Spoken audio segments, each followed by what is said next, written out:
देखिए जी, आज का जो टॉपिक है that is refraction through lenses. हम पिछली 2-3 क्लासेस से रिफ्रैक्शन के बारे में पढ़ते आ रहे हैं कि रिफ्रैक्शन क्या होता है। ग्लास लैब में रिफ्रैक्शन देख लिया, एयर से ग्लास, ग्लास से एयर, एयर से वाटर, वाटर से डायमंड। अलग अलग मीडियम्स के थ्रू जब लाइट पास करती है तो उसमें बेंडिंग होती है। अलग अलग मीडियम से जब लाइट पास करती है तो लाइट की बेंडिंग होती है, और उस लाइट की बेंडिंग को हम नाम देते हैं, क्या नाम देते हैं? रिफ्रैक्शन। ठीक है। आज जो हम लोग पढ़ेंगे that is refraction through lenses. जैसे हमने रिफ्लेक्शन मिरर में देखा था, हम देखेंगे अब रिफ्रैक्शन लेंसेज में कैसे होता है। तो उसके लिए हमें ये भी पता होना चाहिए कि लेंस क्या होता है। जैसे तुम लोगों ने मिरर के लिए बताया था कि what is a mirror. Mirror क्या होता है? जिसका एक रिफ्लेक्टिंग सरफेस होता है, पॉलिश्ड सरफेस, और एक रिफ्लेक्टिंग सरफेस होता है।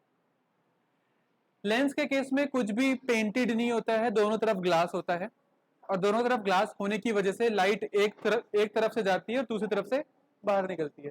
ऐसे नहीं कि टकरा के वापस आएगी, तो फिर तो रिफ्लेक्शन ही हो जाएगा वो।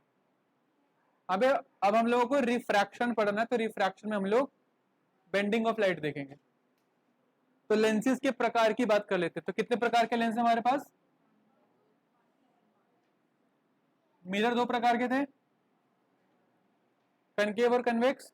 लेंसेज भी 2 प्रकार के हैं, कन्वेक्स और कनकेव। मजे की बात यह है कि कन्वेक्स लेंस में जो तुम लोग पढ़ोगे वो कनकेव मिरर में पढ़ चुके हो।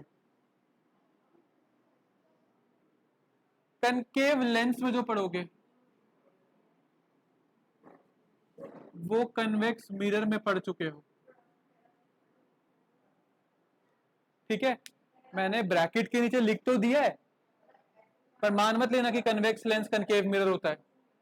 मैं बता रहा हूं जो इसके लिए पढ़ा है, कनकेव मिरर के लिए जो पढ़ा है वो कन्वेक्स लेंस में भी पढ़ोगे, कन्वेक्स मिरर के लिए जो पढ़ा है वो कनकेव लेंस में भी पढ़ोगे। ठीक है। यहां से ये हटाना ही बेहतर है, नहीं तो अर्थ का अनर्थ बड़ी जल्दी हो जाता है। चलिए, कन्वेक्स लेंस की बात करूं,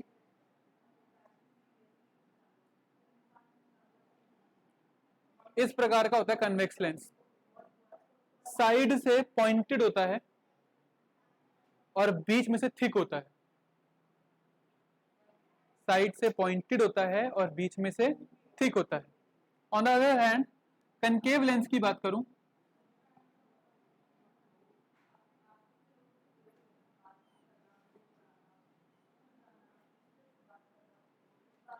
ये साइड से थिक होता है और बीच से थिन होता है। ठीक है। तुम्हें ऐसी शेप नहीं मिलेगी, तुम्हें बस टच करके पता चलेगा कि अच्छा बीच में से थिक है और साइड में से थिन है। जो बीच में से थिक है और साइड में से थिन है, जो बीच में से थिक है और साइड में से थिन है, वो कैसा मिरर हो गया? वो कन्वेक्स लेंस हो गया। जो साइड से मोटा मोटा महसूस हो रहा है और बीच में से पतला पतला महसूस हो रहा है, बिल्कुल पतला, तो वो कैसा हो जाएगा? Concave lens. ये मत समझना कि इस शेप का होगा, ऐसी शेप नहीं होती कोई भी। वो हाथ में बस एक सर्कल सा आता है हमारे। ठीक है। जैसे ये देखो ना, ये एक लेंस है, ये एक लेंस है। अब कनकेव है कि कन्वेक्स, वो तो इसमें बताना थोड़ा मुश्किल है, क्योंकि थ्रू आउट एक जैसा होता है। ठीक है। ऐसे जो हमारे पास लेंसेज होते हैं लेबोरेटरीज में, स्कूल की फिजिक्स लैब में, वहां पर तुम देखकर नहीं, टच करके बता सकते हो कि अगर बीच में से पतला है और साइड से मोटा है, या बीच में से मोटा है और साइड से पतला है। ठीक है। वो प्रॉपर सर्कुलर शेप के होते हैं लेंसेज, राइट। अब इनकी कुछ प्रॉपर्टीज देख लो, क्या प्रॉपर्टीज है। मैंने जैसे बोला concave mirror, concave mirror converging mirror था। कनकेव मिरर मैं यहाँ पे साइड में लिख देता हूं, पर कंफ्यूज मत हो जाना।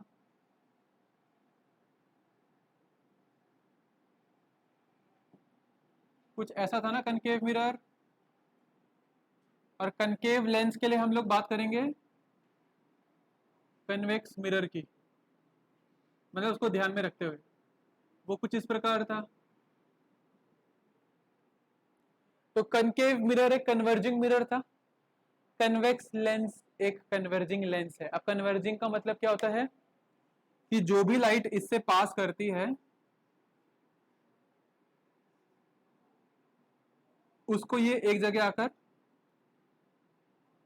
बेंड करके कन्वर्ज कर देता है, एक जगह इकट्ठा कर देता है।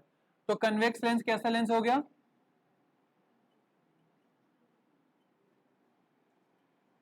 Converging lens. और कनकेव लेंस देखो, लाइट गई,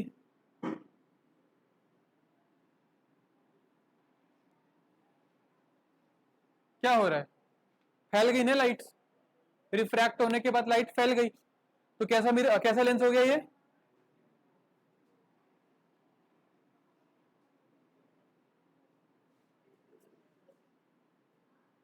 डाइवर्जिंग लेंस। ये एक अंतर हो इन दोनों के बीच का। ठीक है, आगे मैंने तुम लोगों को फोकस पढ़ाया था। किसी को याद है फोकस की डेफिनेशन क्या है? What is focus?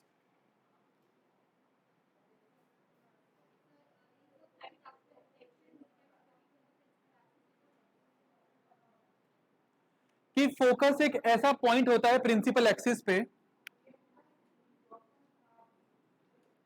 फोकस एक ऐसा पॉइंट होता है प्रिंसिपल एक्सिस पे जहां पर लाइट रेस आकर मीट करती है एक्चुअली में। अगर मैं इस प्रकार के लेंस की बात कर रहा हूं कन्वर्जिंग जिसका नेचर है, फोकस एक ऐसा पॉइंट होता है प्रिंसिपल एक्सिस में जहां पर लाइट रेज आकर इकट्ठा हो जाती हैं, उसको हम फोकस कहते हैं। हम बोलते हैं ना ध्यान दो, ध्यान दो, फोकस। तो कहां ध्यान देना होता है? किताब में ध्यान देना होता है ना। नजर भी वही होनी चाहिए और दिमाग भी वही होना चाहिए, मन भी वही होना चाहिए।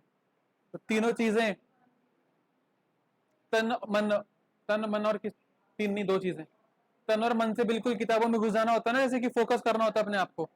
वैसे ही फोकस कर दिया हमने, क्या किया? लाइट रेस को फोकस कर दिया, यानी कि एक जगह इकट्ठा कर दिया। अब कन्वेक्स लेंस का जो फोकस है वो एक्चुअली में एग्जिस्ट करता है, क्योंकि लाइट रेज एक्चुअली में मीट हो रही हैं।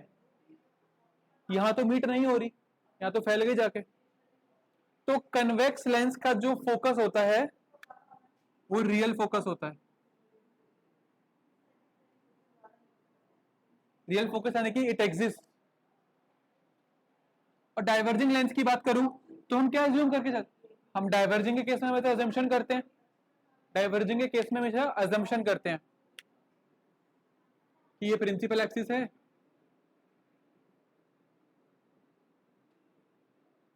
अब ये वाली लाइट कहां से आ रही होगी? कहीं यहां से आ रही होगी, ये वाली कहीं यहां से आ रही होगी,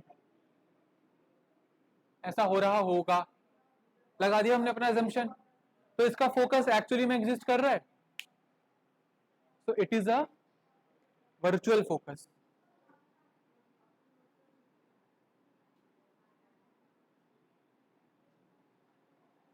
तो ये कुछ चुनिंदा डिफरेंसेस हैं इन दोनों लेंसेज के बीच में। बाकी जब हम रे डायग्राम्स पढ़ेंगे तब और डिफरेंसेस क्लियर होते जाएंगे कि कौन रियल एंड इन्वर्टेड बनाता है और कौन वर्चुअल एंड इरेक्ट इमेज बनाता है।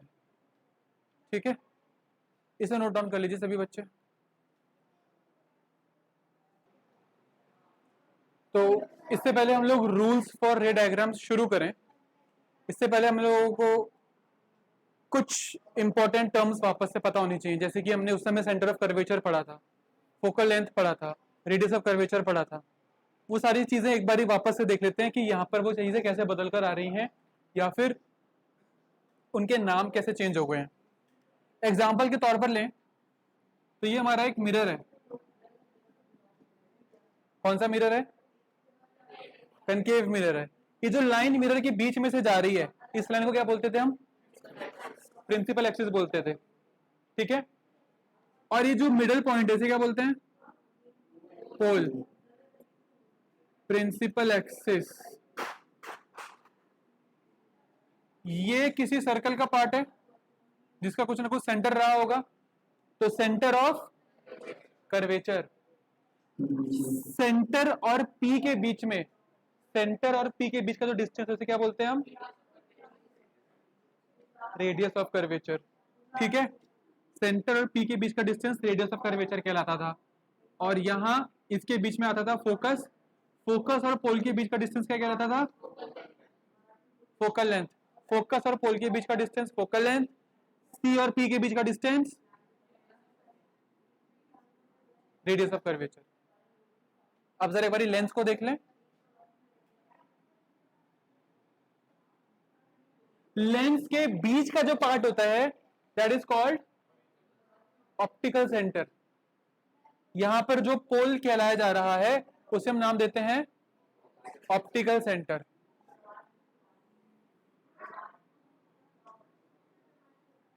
ठीक है, अब देखो इसके लेफ्ट में फोकस यहां भी आएगा और इसके राइट में फोकस यहां भी आएगा। ठीक है, फोकस के पीछे क्या आता था? Centre of curvature. यहां पर सेंटर ऑफ कर्वेचर की जगह हम क्या नाम लिखते हैं? 2f। यहां हम c नहीं लिखेंगे, यहां f डैश, उसके पीछे 2f डैश। बाकी ये लाइन जो जा रही है उसको प्रिंसिपल एक्सिस ही बोलते हैं हम लोग। सेंटर ऑफ कर्वेचर 2f बन चुका है, पोल ऑप्टिकल सेंटर बन चुका है। ठीक है, बस नाम का अंतर है। ये सब तुम लोगों को पता है पहले से कि फोकल लेंथ का डबल करते हैं तो ये आता है, फोकल लेंथ का डबल करते हैं तो रेडियस ऑफ कर्वेचर आता है। ऐसे यहां पर इसका डबल करोगे तो ये डिस्टेंस आएगा। इस एक ही बात है, आप एफ डैश से भी रिप्रेजेंट कर सकते हो, यहाँ F1 F2 भी लिख सकते हो। ये ज्यादा फिजिबल लगता है मुझे, इसलिए मैं ये बताता हूँ बच्चों को। Rest is fine. ठीक है, तो मैं ये कह रहा था फोकल लेंथ इस पूरे का आधा होता है। या मैं बोलूं फोकल लेंथ का डबल करोगे तो रेडियस निकलेगा, फोकल लेंथ का डबल करोगे तो रेडियस निकलेगा। ठीक है, तो इसलिए हमने यहां पर इसको 2f लिखा हुआ है। इसका डबल कर दो तो 2f। बाकी और कोई कंफ्यूजन वाली बात होनी नहीं चाहिए किसी के साथ भी। ठीक है, क्लियर है? तो अब रूल्स पर आए, सबसे पहले रूल्स पर। ठीक है, सबसे पहला रूल कहता है, ओहो इसकी जरूरत तो नहीं थी ना।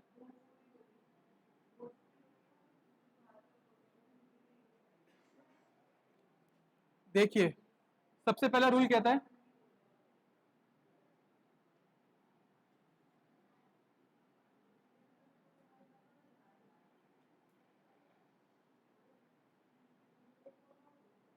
उस पर था ना, if an incident ray is parallel to principal axis. If an incident ray यानी कि वो रे जो लेंस को अप्रोच कर रही है, if an incident ray is parallel to principal axis, इसके पैरेलल जा रही है, तो रिफ्रैक्शन के बाद इट पासिस थ्रू। उसमें रिफ्लेक्शन के बाद फोकस से पास करता था, यहां पर रिफ्रैक्शन के बाद फोकस से पास कर रहा है। आ रहा है ना, कनेक्ट कर पा रहे हो ना चीजों को, चीजें रिपीट हो रही है वापस। दूसरा लॉ क्या कहता है, सॉरी दूसरा रूल क्या कहता है?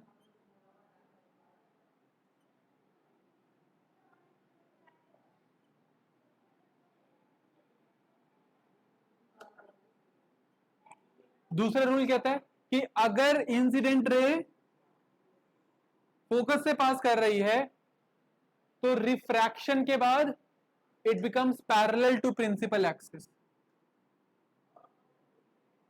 उसमें भी था ना, if an incident ray passes through the focus after reflection it becomes parallel to principal axis। यहां पर हो रहा है after refraction it becomes parallel to principal axis। और तीसरा रूल ये है कि अगर एक इंसिडेंट रे ऑप्टिकल सेंटर से पास कर रही है तो वो एज इट इज पास कर जाएगी। जैसे उसमें था कि अगर एक incident ray centre of curvature से पास कर रही है तो वो सेंटर ऑफ कर्वेचर के पाथ के अलोंग ही वापस आ जाएगी। ऐसे था ना, लाइट ऐसे गई और ऐसे ही वापस आ जाएगी, ऐसे गई और ऐसे ही वापस आ जाएगी। तो यहाँ पर भी वही हो रहा है, वहां तो वापस आने का स्कोप है ही नहीं, यहाँ आगे ही जा सकते हैं। अब टेढ़े मेढ़े होके जाए सीधा निकले, अब ऑप्टिकल सेंटर से पास कर रही हो तो सीधा ही निकलेगी लाइन। अगर इसके अलावा कहीं और से पास कर रही होती तो बेंड हो जाती, हो गई ना बेंड। तो ये सिर्फ 3 रूल्स हम लोगों को यहाँ पढ़ने हैं, ठीक है, इसको नोट कीजिए, फिर हम लोग रे डायग्राम्स पर आते हैं। एंगल तो तब बनेगा ना जब लाइट जब वापस आ रही होती, यहाँ तो एंगल बनने का कुछ है ही नहीं। नोट कर लीजिए इसको।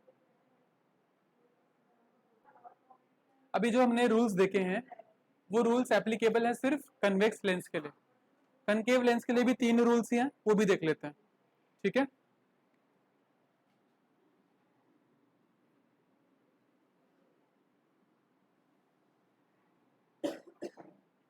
पहला रूल सेम है कि पहले प्रिंसिपल एक्सिस के पैरेलल जाएगी, फोकस से पास करेगी, फोकस से जाएगी तो पैरेलल हो जाएगी, ऑप्टिकल सेंटर से पास करेगी तो एज इट इज पास कर जाएगी। बस यहाँ पे थोड़ा सा रिप्रेजेंटेशन अलग हो जाएगा।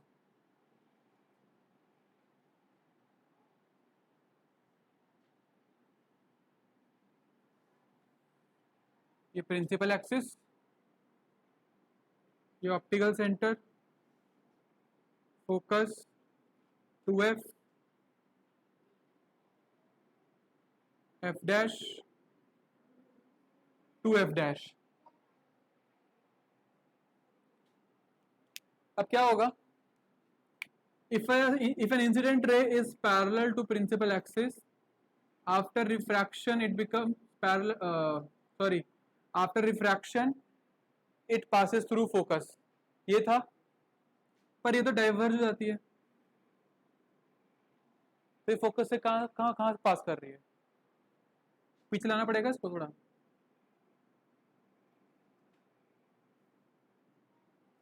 So after refraction it appears to come from focus, it appears, source of light यहां पर है बट अपीयर हमने अजम्पशन लगाया है, इसलिए इसका ये वाला जो फोकस है वो एक्चुअल में एग्जिस्ट नहीं करता है, वो वर्चुअल फोकस है। समझ में आई बात। तुम्हारी एनसीईआरटी में भी लिख रखा है ये रूल जो है, पेज नंबर 179 में देखो, पेज नंबर 179 लिखा है, a ray of light from the object parallel to the principal axis after refraction from a convex lens, जो हमने पहले बनाया है, passes through the principal focus on the other side of the lens. In case of a concave lens the ray appears शब्द important है, इसको highlight कर लेना, the ray appears to diverge from the principal focus located on the same side of the lens, यानी कि जहां से raise आ रही हैं उसी साइड में जो फोकस आ है उसी फोकस से रिफ्रैक्टेड रे अपीयर कर रही है निकलती हुई। क्लियर है। दूसरा थोड़ा बड़ा बनाता हूं,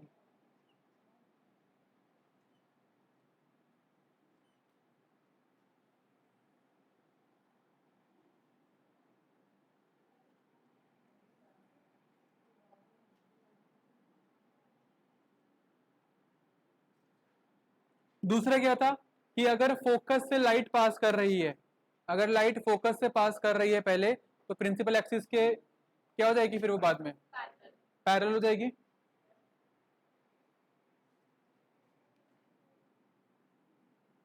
तो हम ऐसा मानते हैं कि ये लाइट आ रही थी यहां से जो कि फोकस को अप्रोच कर रही थी, but after refraction what will happen, ये एज इट इज तो पास करेगी नहीं, ये बेंड हो जाएगी और इस तरह बेंड होगी कि वो प्रिंसिपल एक्सिस के पैरेलल हो जाएगी। तो स्टेटमेंट को पढ़ें, क्या लिखा है, a ray of light appearing to meet at the principal focus of a concave lens after refraction, comma, will emerge parallel to the principal axis. समझ में आ रही बात? ठीक है, तो जो अपीयर हो रहा था, जो दिख रहा था हमें कि वो प्रिंसिपल फोकस को अप्रोच कर रही है, पर रिफ्रैक्शन की वजह से वो लाइट जो है पैरेलल हो गई प्रिंसिपल एक्सिस। एक ही बात को ना दूसरी तरीके से समझाया जा रहा है और कुछ नहीं। तीसरी चीज है वही ऑप्टिकल सेंटर वाली, यहाँ तो कुछ अजम्पशन वगैरह है नहीं, ऑप्टिकल सेंटर है, जैसे पास करेगी ऑप्टिकल सेंटर से एज इट इज पास कर जाएगी। ये ऑप्टिकल सेंटर ऐसे पास करना है, ऐसे ही पास कर गई, सिंपल। ये तो सेम ही है दोनों में, ठीक है। तो मैं वापस से बता दूं, पहला क्या था, पैरेलल जा रही थी प्रिंसिपल एक्सिस के, रिफ्रैक्शन के बाद क्या हो रहा था, बेंड हो रही थी। किस तरफ बेंड हो रही थी? फोकस की तरफ बेंड हो रही थी, फोकस से पास होती हुई जा रही थी। दूसरे केस में क्या हो रहा था, फोकस से पास कर रही थी और बाद में क्या हुआ, पैरेलल होगी प्रिंसिपल एक्सिस के। और तीसरे में ऑप्टिकल सेंटर से पास हो रहा था और एज इट इज पास कर गई। आसान है। यही तीन रूल अप्लाई करेंगे हम लोग रे डायग्राम सीखने के लिए for convex lens and concave lens, right? Note कर लीजिए। अब शुरू कर रहे हैं रे डायग्राम्स फॉर कन्वेक्स लेंस। तो सबसे पहले देख लेते हैं कि क्या हम लोग अप्रोच रहेगी, किन किन पोजीशंस पर ऑब्जेक्ट को रखेंगे। वैसे सारा का सारा वही प्रोसीजर है जो हम लोगों ने मिरर के लिए अप्लाई किया था। कनकेव मिरर के लिए क्या किया था, पहले बिटवीन एफ एंड पी किया था, तो ऑब्जेक्ट को पहले यहां रखेंगे। फिर एक स्टेप पीछे लेके गए थे, एट फोकस किया था, फिर फोकस और 2F के बीच में रखा था ऑब्जेक्ट को। फिर एक स्टेप पीछे लेके गए तो 2F पे रखा था ऑब्जेक्ट को। फिर 2F से पीछे लेकर गए बियॉन्ड 2F, और फिर उसके बाद आखिरी में इंफिनिटी। कितने केस बन गए?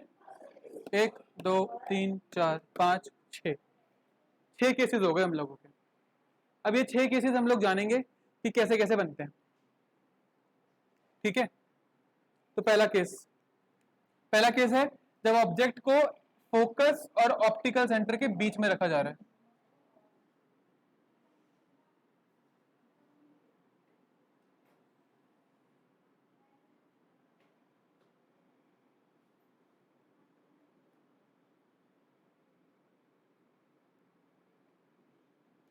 अच्छा, वो हमारा एक एक्सेप्शन केस भी होता था।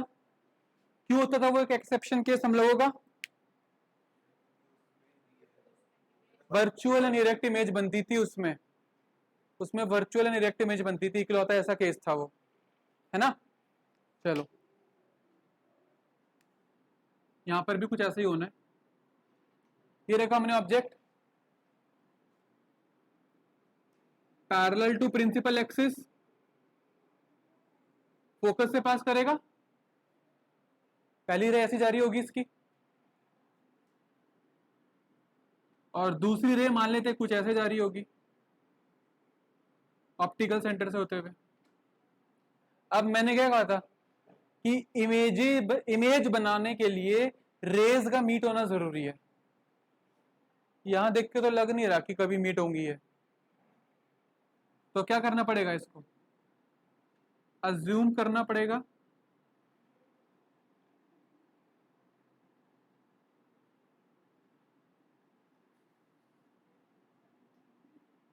कुछ समथिंग लाइक दिस, कि ये वाली रे यहां से आ रही है और ये वाली रे यहां से आ रही है, तो इमेज कहां बन रही है?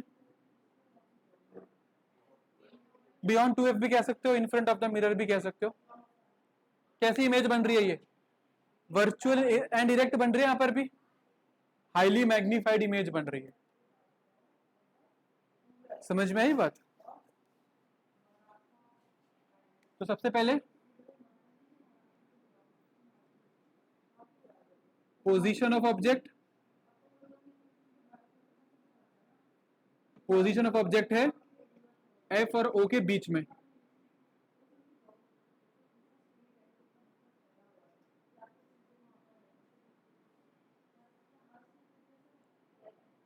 Position of image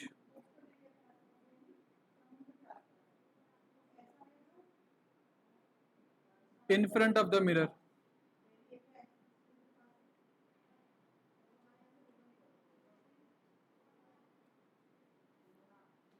Size of image,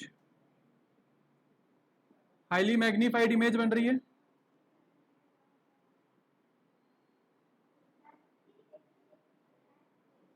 और नेचर ऑफ इमेज,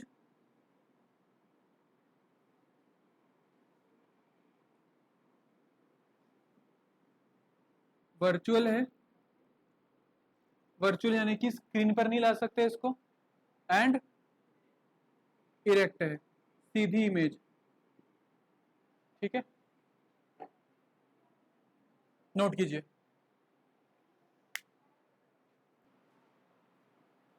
अब करते हैं डिस्कस केस 2।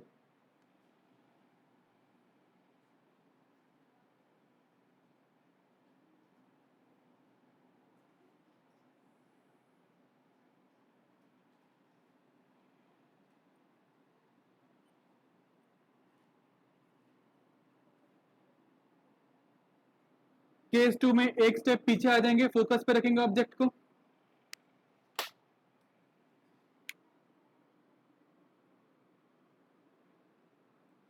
तो प्रिंसिपल एक्सिस के पैरेलल जाएगी लाइन, तो फोकस से पास करेगी और ऑप्टिकल सेंटर से पास करेगी, तो एज इट इज। कुछ याद आया? कहां जा रही है इमेजेस? इमेज कहां जाके बनेगी? इन्फिनिटी पे जाके बनेगी। पैरेलल रेज हैं, यहां पर पैरेलल रेज हैं, वहां पर इंटरसेक्टिंग लाइंस बन रही थी पिछले वाले उसमें। इस बात का ध्यान रखना है सभी को। ठीक है, तो यहां ऑब्जेक्ट को हमने कहा रखा है एट फोकस। इमेज कहां बन रही है? At infinity.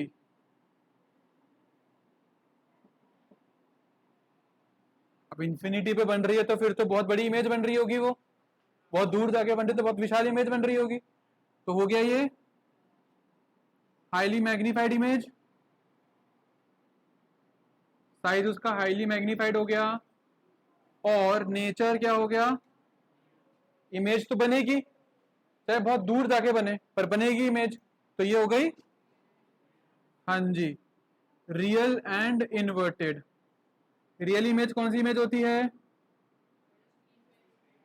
जिसको हम स्क्रीन पर ऑब्टेन कर सकते हैं। और इन्वर्टेड जो उल्टी बनेगी, अपसाइड डाउन बनेगी जो इमेज।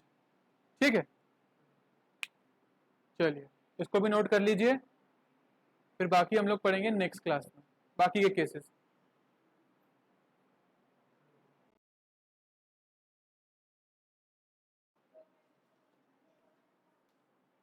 अब जो तीसरा केस है हम लोगों का, यहां पर एक बार वापस से याद दिला देता हूं।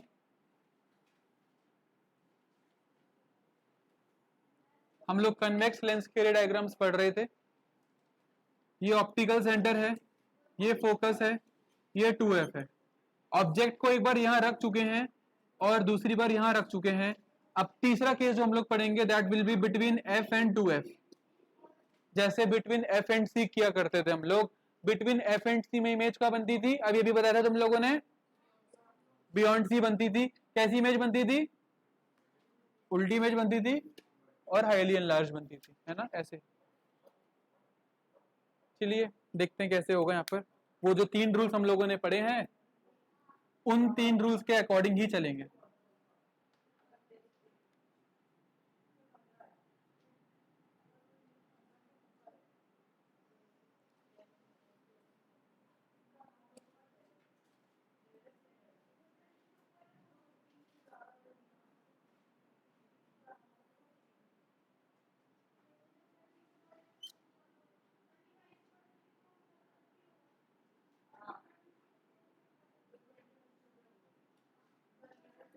पहला रूल ये लगा लेते हैं कि अगर रे जो है वो पैरेलल जा रही है प्रिंसिपल एक्सिस के, after reflection refraction it will pass through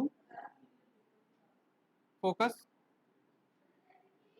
और दूसरी ये कि अगर फोकस से पास कर रही है तो क्या हो जाएगा बाद में जाके, पैरेलल हो जाएगी प्रिंसिपल एक्सिस के।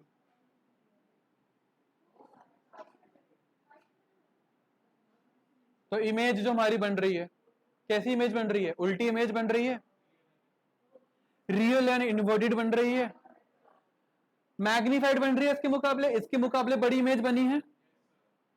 और कहां बन रही है? Between F dash and 2f dash. ठीक है, जैसे एक मिनट, ये तो बियॉन्ड 2f बनेगी ना, सब सारे ला रहे हैं। जब बिटवीन f एंड c रखते हैं ऑब्जेक्ट को तो बियॉन्ड c बनती है ना इमेज, तो यहां पर भी बियॉन्ड 2f डैश बनेगी ना इमेज। तो सर हिलाए जा रहे हैं ऐसे करके, ठीक है। तो सबसे पहले क्या देखा, ऑब्जेक्ट को हमने रखा है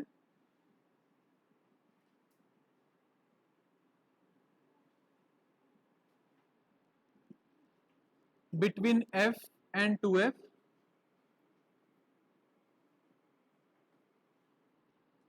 पोजीशन ऑफ इमेज क्या आई है भाई? पोजीशन ऑफ इमेज आई है beyond 2f dash. Size of image enlarged और नेचर ऑफ इमेज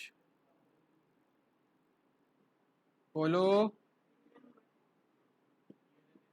हाँ जी, रियल एंड इन्वर्टेड।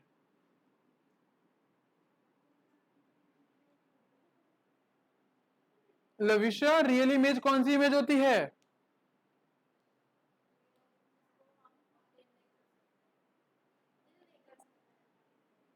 कहां ऑब्टेन कर सकते हैं?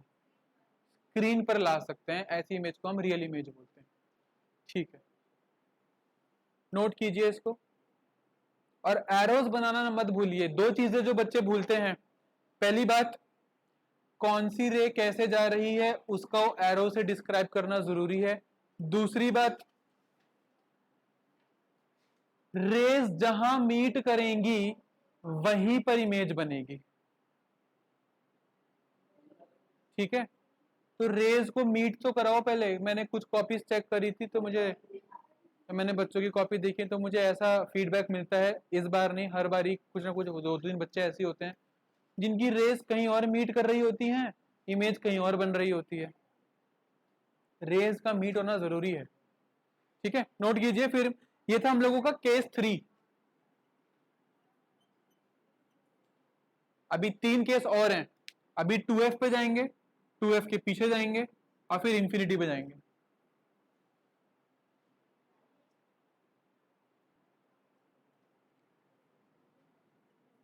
Next case is fourth case.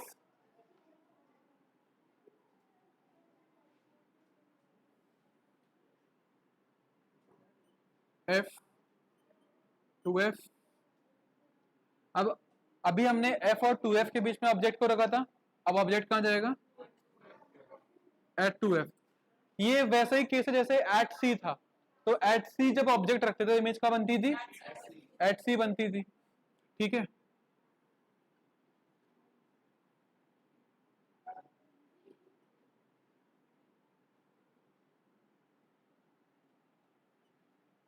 देखो। हाँ, क्या कह रहे हो, क्या बता रहे हो, बताओ। एट 2f डैश पे बनेगी इमेज। अब देखो मैं किस प्लानिंग से काम कर रहा हूं यहाँ पे। मैंने यहाँ पे ना लिखा नहीं कुछ, ठीक है। क्यों नहीं लिख रहा मैं? क्योंकि अगर मैं पहले यहाँ लिख दूं और अब इमेज मेरी पीछे बन जाए, वो मिस कैलकुलेशन हो जाएगी ना। तो इसलिए मैंने पहले यहाँ पे बना दिया है।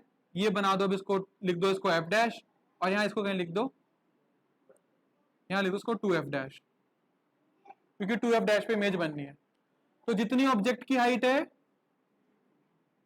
उतनी ही इमेज की हाइट भी आई हमारे पास, ठीक है। तो पोजीशन ऑफ ऑब्जेक्ट था एट, नहीं नहीं लिख सकते क्योंकि मिरर के पास तो एक ही सेंटर ऑफ कर्वेचर है, ये तो दोनों तरफ से ओपन है ना। तो इसके लिए ये 2f है और इसके लिए ये 2f है, और वहां तो एक ही सरफेस है, तो वहां तुम सी डैश कहां लगाओगे। तो पोजीशन ऑफ ऑब्जेक्ट हमारा at 2f, position of image है at 2f dash, size of image same, nature of image real and inverted, size है सेम एज ऑब्जेक्ट, ठीक।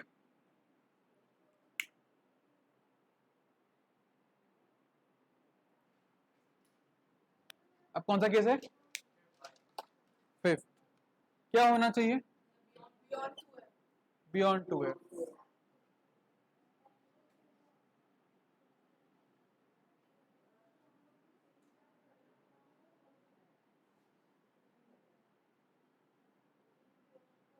यहां पर ना मैं जानबूझ के ऑब्जेक्ट को थोड़ा बड़ा बनाऊंगा, क्यों, क्योंकि डिमिनिश इमेज बना के दिखानी है मुझे, तो यहां मैं जानबूझ के बड़ा ऑब्जेक्ट बना रहा हूं।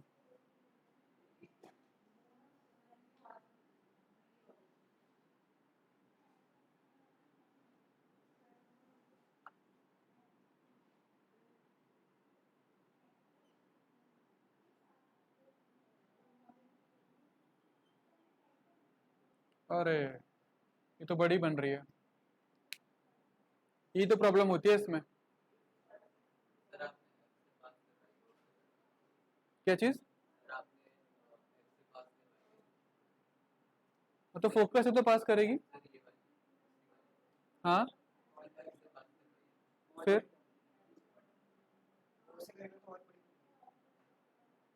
हाँ वो से ट्राई कर लेते हैं एक बारी, वो से ट्राई कर लेते हैं।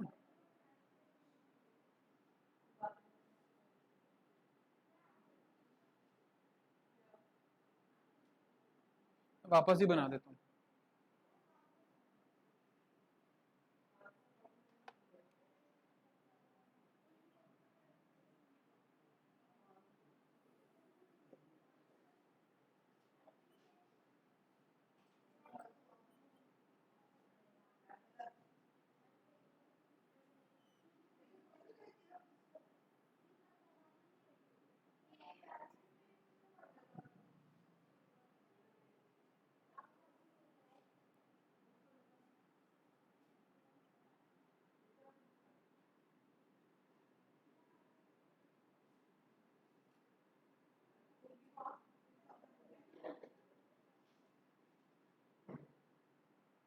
जब बियॉन्ड 2f होती है ऑब्जेक्ट, तो इमेज एफ और सॉरी एफ डैश और 2f डैश के बीच में बनेगा।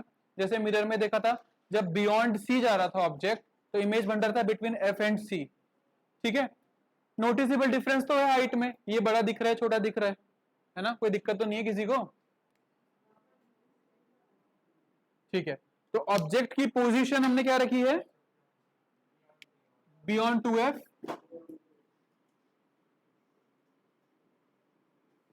पोजीशन ऑफ इमेज क्या बन रही है, between F dash and 2f dash, size of image is diminished या स्मॉलर,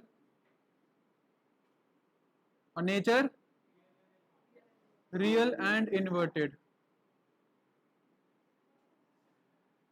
देखो जब ऑब्जेक्ट को बियॉन्ड 2f रख रहे हैं तो image between f and 2f आ रही है, जब ऑब्जेक्ट को बिटवीन f एंड 2f रखते हैं तो इमेज क्या बनती है, बियॉन्ड 2f। ये चीजें इंटरचेंज हो जाती हैं यहां पर, ठीक है। चलिए लास्ट केस है फाइनली, और बड़ा ही प्यारा केस है, सबको अच्छा लगता है क्योंकि उसके रे डायग्राम में किसी कोई मिस्टेक ही नहीं होती है ना। क्या है, एट इंफिनिटी। अब देखो मैंने यहाँ पर एफ डैश और 2f डैश बना दिया क्योंकि मुझे पता है कि यहां से जो मैं इंफिनिटी यानी कि बहुत दूर से कोई अगर किरणें आ रही हैं तो उनको हम पैरेलल रेज मानते हैं, और पैरेलल जा रही है तो फोकस ही पास करेगी। और दूसरी रे अगर हम लोग देखें, दूसरी रे भी इसकी पैरेलल ही आएगी। भाई सनरेज आ रही हैं, सनरेज तो they are infinite in number, हम तो इमेज फॉर्मेशन के लिए सिर्फ दो एक्सट्रीम रेज को काउंट करके चलते हैं। दूसरी रे भी पैरेलल आ रही है सन से, और वो भी फोकस से ही पास करेगी। एग्जाम में भी आया था।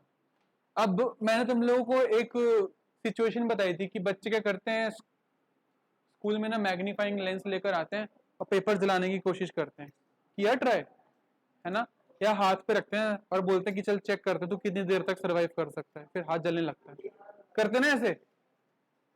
वो कोशिश उस बच्चे की ये रहती है कि मैं जितना छोटा स्पॉट बना सकूं उतना बेहतर। वो छोटा स्पॉट बनाने का मेन पर्पस क्या होता है? पर्पस ये होता है कि मैं जितना छोटा स्पॉट रखूंगा मैक्सिमम रेस को उस स्पॉट पे कंसंट्रेट कर पाऊंगा, बिठा पाऊंगा। बेसिकली वो बच्चा बड़ा या ऐसे ऐसे करके क्या करने की कोशिश करता है, रेस को फोकस करने की कोशिश करता है। तो कभी जो स्पॉट है बड़ा बनता है, कभी स्पॉट छोटा बनता है, और जितना छोटा बनता है उतनी जल्दी जो वो पेपर है वो बर्न करना शुरू करता है। तो अगर कभी ट्राई नहीं किया तो ट्राई जरूर करना, मजा बड़ा आता है, पर हाँ थोड़ा टाइम लगता है। अब जैसे भी बरसात वाला मौसम चल रहा है तो फिर तो समझ जाओ कितना टाइम लगेगा। पर अगर अच्छे एक सनशाइन वाले डे में तुम लोग जाओगे छत में और इस एक्सपेरिमेंट को करोगे, then you will find out कि हम, किया है ना, कि जब हम सूरज की रोशनी बिल्कुल इन्फिनाइटली आ रही है, एक इन्फिनाइट डिस्टेंस से आ रही है, और उसको पेपर पे फोकस करने की कोशिश करते हैं, तो फोकस्ड रिफ्रैक्टेड रेज उस पेपर को जला देती है। सेम चीज एक और, तुम लोग जो फोटो खींचते हो, कैमरे सबके पास हैं, अगर किसी पर्टिकुलर चीज को तुम लोगों ने कैप्चर करना है तो उस पर स्पॉट ऐसे कर देते हो, और उस पर्टिकुलर ऑब्जेक्ट की जो लाइटनिंग होती है कुछ ज्यादा ही बढ़ जाती है, तो क्या करने की कोशिश कर रहे हो? फोकस करने की कोशिश कर रहे हो। जो फोन में पोर्ट्रेट मोड होते हैं, जो फोन का पोर्ट्रेट मोड है वो क्या कर रहा है, वो एक पर्टिकुलर ऑब्जेक्ट को फोकस कर रहा है, यानी जितनी भी रेज गिर रही हैं उस लेंस पे, कैमरे के लेंस पे जितनी भी रेज गिर रही हैं उन सबको वो उसके अराउंड जो है फोकस करने की कोशिश कर रहे हैं। तभी हमें उस ऑब्जेक्ट के बाहर की चीजें ब्लर दिखाई देती हैं, साइड की चीजें बैकग्राउंड ब्लर आता है, और वो वाला जो ऑब्जेक्ट है, कुछ भी है, पेड़ हो सकता है, वट पेड़, हाथी, कछुआ, एनीथिंग, वो फोकस्ड आता है और उसमें लाइटनिंग अच्छी होती है, क्योंकि आपने फोकस करने का मतलब क्या हुआ, आपने सारी की सारी रेज जो उस कैमरे पे गिर रही हैं उसको उसी जगह कंसंट्रेट कर दिया। समझ गए बात? तो ये सारे के सारे यूजेस जो हैं मैंने तुम लोगों को इस पर्टिकुलर केस के बताए हैं। तो पोजीशन ऑफ ऑब्जेक्ट क्या रखा है हम लोगों ने? At infinity.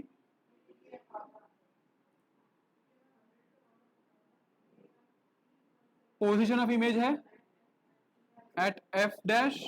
Size of image highly diminished, और नेचर है रियल एंड इन्वर्टेड। और इसी के साथ रे डायग्राम्स फॉर कन्वेक्स लेंस यही समाप्त होते हैं। इसके बाद हम लोग बनाएंगे रे डायग्राम्स फॉर कनकेव लेंस, उसमें भी तुम लोगों का एक या दो केसेस हैं, ठीक है? जैसे वहां कन्वेक्स मिरर के दो केस थे, यहाँ कनकेव लेंस के दो केस हम लोग पढ़ेंगे, वेरी इजी। इसको नोट कर लीजिए पहले फटाफट। तो कनकेव लेंस के लिए सबसे पहले हम लोग जो ऑब्जेक्ट की पोजीशन लेने वाले हैं,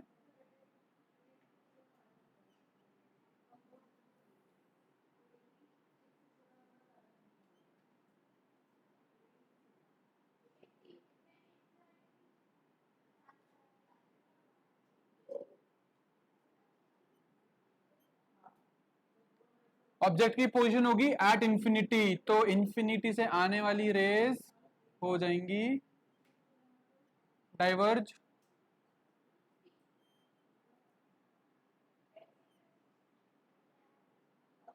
नाउ अजम्पशन चालू, क्या अजम्पशन चालू?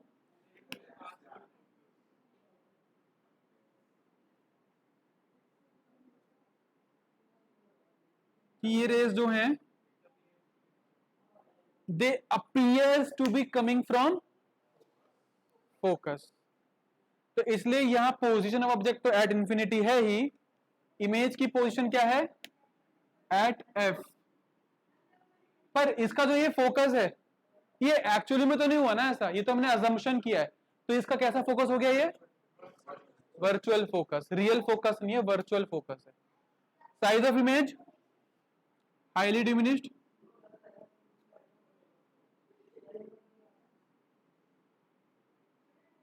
और नेचर ऑफ इमेज, हाँ जी, वर्चुअल एंड डायरेक्ट। ठीक है,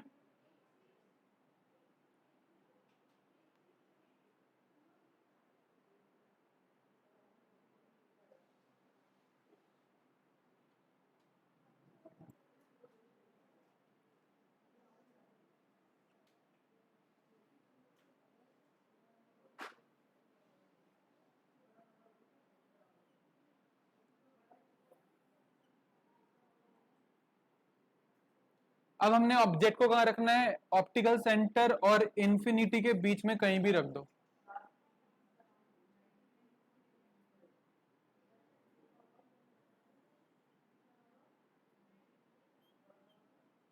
डाइवर्ज हो गई रे,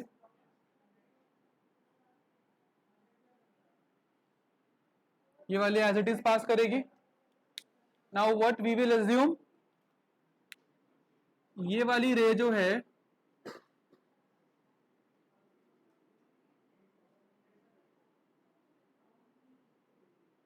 ये फोकस से आ रही है, वो रूल था ना, if an incident ray is parallel to principal axis after refraction it appears to come from focus.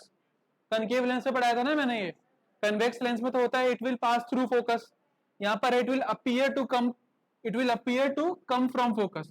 Now image formation के लिए मैंने बताया था कि ये बहुत जरूरी है कि लाइट रेज जो है वो मीट करें, तो मीटिंग यहां हो रही है, तो ये बन रही है इमेज तुम्हारी छोटी सी।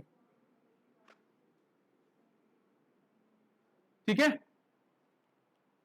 समझ गए, नहीं नहीं नहीं समझ में आया, तो फिर ऐसे क्यों किया कि समझ गए यार, अब पता नहीं ना मुझे, कई बार बच्चे ऐसे कॉन्फिडेंस में करते हैं तो मुझे लगता है कि समझ गए। अगर एक इंसिडेंट रे पैरेलल है प्रिंसिपल एक्सिस के तो वो फोकस से पास करती है कन्वेक्स लेंस के केस में, और इस केस में हमको ऐसा प्रतीत होता है कि ये फोकस से ऐसे आ रही है, बात एक ही है। और दूसरा रूल क्या था कि अगर ऑप्टिकल सेंटर से पास करेगी तो एज इट इज पास कर जाएगी। ठीक है भाई, अब ये वाली रे और ये वाली रे दोनों की दोनों यहां टकरा रही हैं, मीट कर रही हैं, जहां भी रेज मीट करती हैं वहीं पे इमेज बनती है, तो यहां मीट कर रही है तो इमेज यहीं बनेगी। तो देखो ऑब्जेक्ट को हमने कहां रखा, समझ गया ना, ऑब्जेक्ट को हमने कहां रखा था, ऑब्जेक्ट को हमने रखा था बिटवीन, हाँ जी, बिटवीन इंफिनिटी एंड ओ। इमेज कहां बन रही है, in front of the mirror, sorry lens, in front of lens. Size of image क्या है, हाईली डिमिनिश्ड, डिमिनिश या हाईली डिमिनिश्ड। और nature of image virtual and erect, erect image आ रही है ना, सीधी इमेज बन रही है, सीधी इमेज हमेशा वर्चुअल होती है, तो virtual and erect. So with this we end all the ray diagrams for both lenses, and from next class we will start with sign conventions and lens formula. Sign convention का concept वही रहेगा जो हम लोगों ने पहले सीखा था, कोऑर्डिनेट ज्योमेट्री वाला, एक्स एक्सिस वाई एक्सिस वाला। ठीक है, कि अगर लेफ्ट में खड़े हैं तो माइनस, राइट में है तो प्लस, हाइट ऊपर है तो प्लस, हाइट नीचे है तो माइनस। ठीक है, वो सारी की चीजें हम लोग अप्लाई करेंगे लेंस फॉर्मूला में, देखेंगे कैसे अप्लाई करनी है, वही image distance, object distance, focal length और मैग्निफिकेशन। ठीक है, कॉन्सेप्ट सेम रहेगा, थोड़े से साइन बदल जाएंगे फॉर्मुलेज में। Thank you.